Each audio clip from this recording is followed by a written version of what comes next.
Hi everyone, hope you've been well. This is Isaac from Bible Bits again, and today we'll be finishing off our mini-series on Philippians by looking at chapter 4, verses 10 to 23. As usual, I'll give you guys a bit of time to look through the passage, so pause the video and take as long as you need.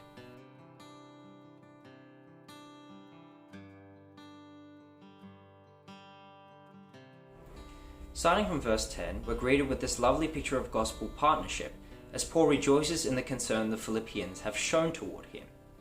When Paul says that the Philippians have revived their concern toward him, he's not suggesting that in the past they've neglected him, but rather that as his current circumstances have unfolded the way that they have, and the opportunity for the Philippians to show their care for Paul has arisen once again, the Philippians have stepped up to the plate and shown their generosity in their giving. And so I think in this context, it's wrong to assume that Paul is joyful because his own personal needs have been met. As verses 11 to 13 suggest, Paul has learned to abound in every circumstance, whether he has little or much.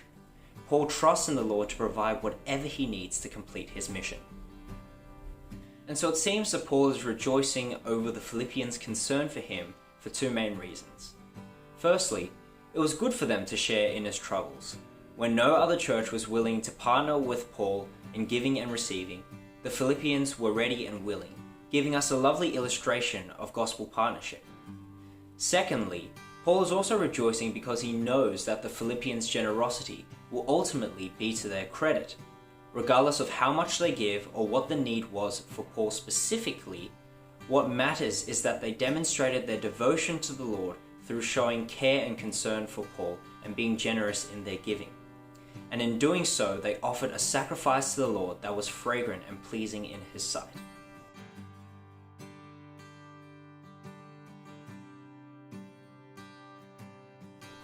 And so what does this actually mean for us?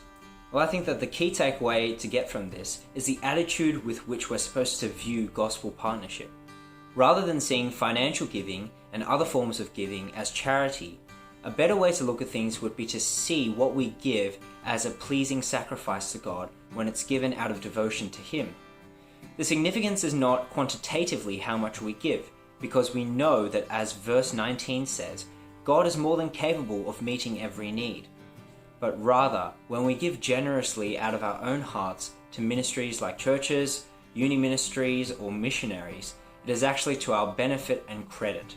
It pleases God for us to show our devotion to Him in this way. And we should see it as a total privilege that God actually uses our financial giving and our other forms of giving for the sake of advancing His kingdom. And so might I suggest that you reconsider the attitude you have when you give, and to also think about the ways that you can actually be serving others by giving up what you have, whether that be your time or whether that be your money or something else. Because either way, whatever you give, if it is done joyfully out of concern for others and a devotion to the Lord, it will be a pleasing sacrifice in His sight.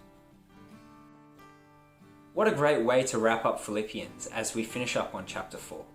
I hope that this book has been an encouragement to you as you've looked at the way that Paul has selflessly lived for Christ, and as you've looked at the example that the Philippians have set before us in partnering with Paul as well.